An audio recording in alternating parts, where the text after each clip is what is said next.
I'm Hailey Everly, and this is Café Everly, where calm is currency and every conversation is a gentle return home. Here we sip truth, slow down, and remember who we are beneath all of the noise. I was about 16 years old when a boy I liked put his arm next to mine and he said, "Dang, you're darker than me." He laughed, his friends laughed, and I laughed too because I didn't know what else to do. That moment didn't break me, but it planted something, a quiet belief that maybe I was the punchline.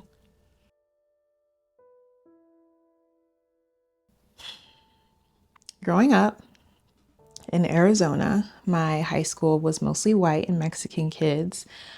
I was maybe one of 5 Black girls in my grade every year. So the beauty standard was long, straight hair, tan, but not too dark, curves, but the right kind. Everything that I wasn't, right? I watched couples in the hallway and wondered what it felt like to be someone's first choice. Not a secret, not an experiment, just chosen. And here's what hurt the most. The boys who looked like me, the other Black boys, they were the cruelest. They were so cruel to me. Constant comments about my skin color, my hair, my features, comparisons, that were insults. Constantly hearing, "I don't date girls like you." And I think that's when I began to shrink, not in my body, but in my energy.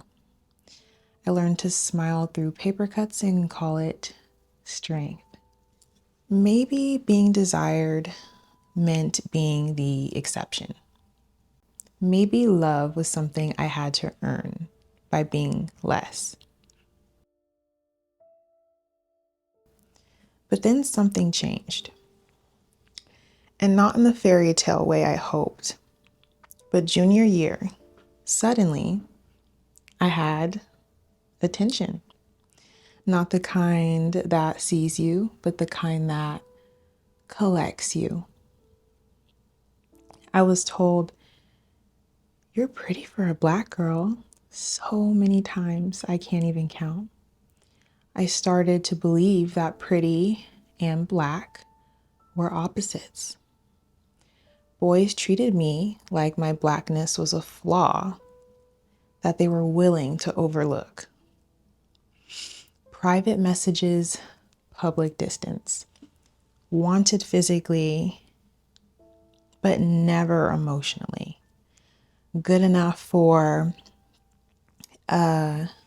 you up text at 2 a.m., but not good enough to sit with at lunch at school because no one had ever told me that I can recall that I was beautiful.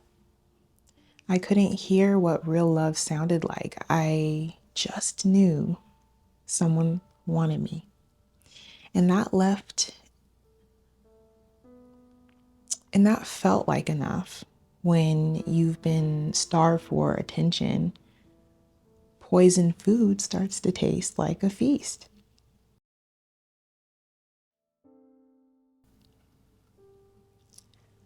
My standards became painfully simple. Don't sexualize me. Treat me like a human being. Don't be cruel about my hair texture and my skin darkening in the Arizona heat. Be kind. And that was it. That was the bar. The bare minimum was my fairy tale. Okay. If I'm with someone and he says that he prefers Black women, he's different. He introduces me to his friends. Oh, he must really like me. Bare minimums were proof that I was finally worthy. And I didn't know Psalm 139 yet, that I was fearfully and wonderfully made. I just needed to pick up the Bible the whole time. But instead, I assumed that I had to earn what was already written for me and given to me.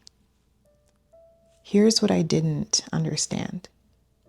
Low standards didn't protect me from heartbreak. They guaranteed it. Because when you expect nothing, you get just that. Nothing. Eventually, I met someone. I was 21 and he wasn't from Arizona, which meant he didn't carry the usual digs about my skin. He was kind, gentle, sweet in ways that I didn't know that men could be to me. And to me, it felt like a fairy tale, like right out of a movie. It felt like fate handed me exactly what I had been searching for. And I felt like I felt lucky because people don't get love like this until they're much older, right? I truly didn't think so. By my standards, he was perfect. But here's what I didn't know yet. The relationship was mostly good, like 90% good at first. And that 10%, easy to overlook, easy to explain away. It felt like a misunderstanding, a moment. But slowly, so slowly, I didn't even notice. That 10% started to grow, and then 10 became 20, 20 became 30, until most days, peace felt like a memory. He'd say one thing and then do another. He would disrupt my calm, then convince me that I was overreacting. And because the beginning had been so beautiful, I kept trying to get back there, back to the version of us that only existed in the past. Eventually, I realized I was shrinking again, all over again, just in a different kind of way. I thought this has to be, the cost of love. Who else is going to choose me the way that he did? And at 24, I was pregnant with my son. And it wasn't about me anymore. I had to ask myself, is this the love that I want my son to learn? The relationship didn't end clean. It ended the way that these types of things do, messy and painful and all of the things. And I knew that I had made the right choice, even though I questioned myself deeply. I'm 26 now. I'm a single mom. And you know what people love to say? You should have picked better. Maybe. But here's what I didn't understand.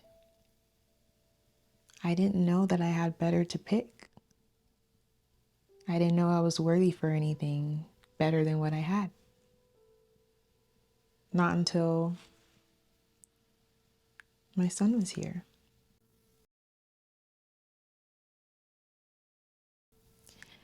I wasn't leaving, though. I think, let me be clear about this.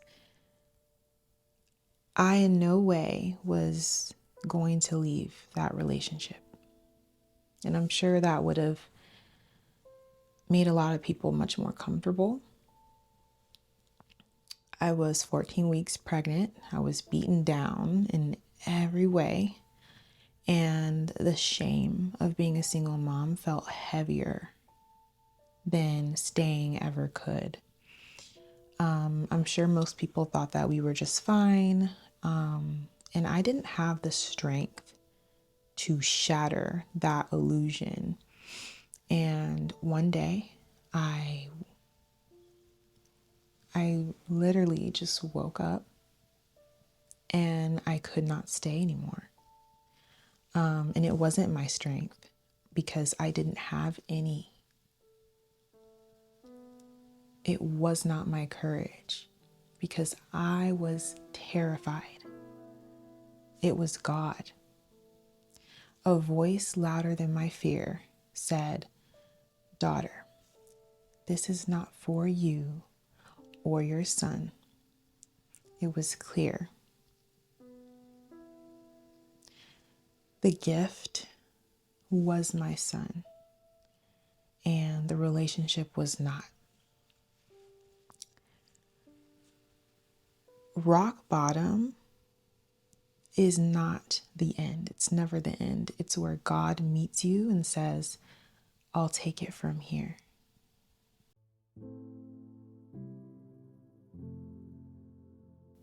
Becoming a mom didn't diminish my value, it revealed it.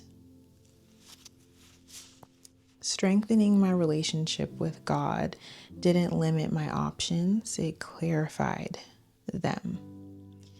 I rebuilt my standards from the ground up. This time, they weren't about what I could tolerate, they were about what I required.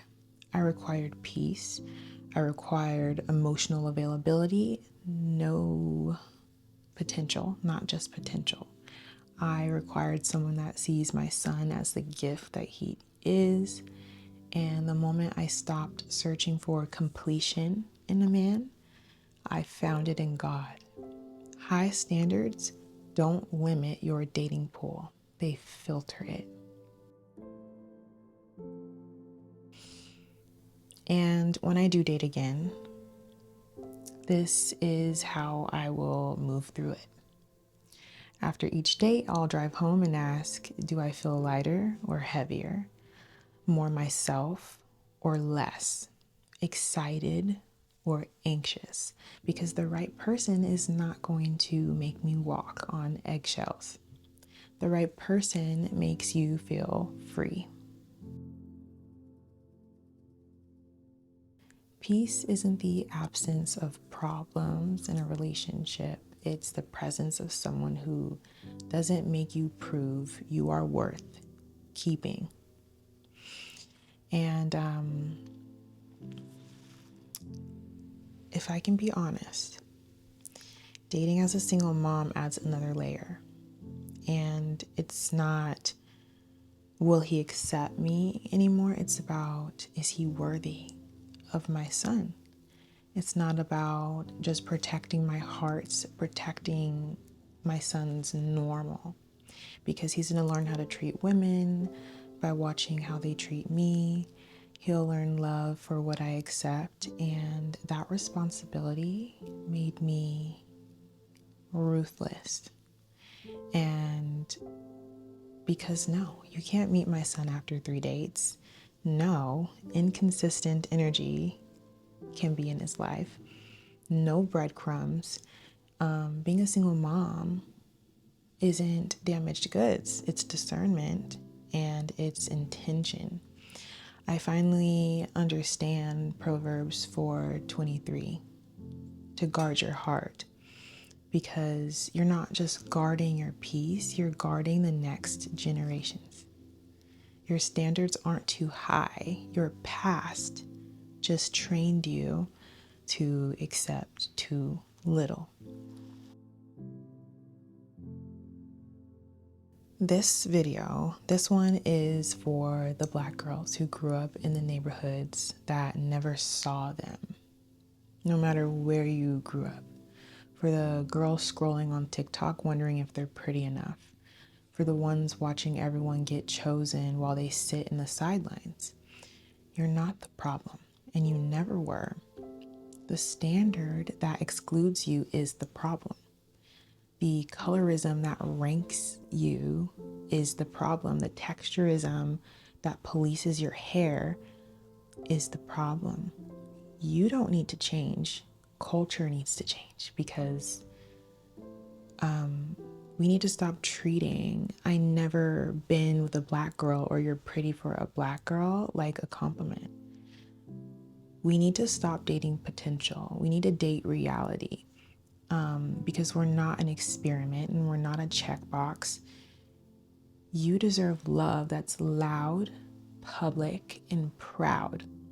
The right person won't make you feel like you're too much. They'll make you feel like you are more than enough. It took years. It took years to wash off words that were not mine. But now, when the sun hits my skin, I don't flinch. I thank God for painting me in his favorite color.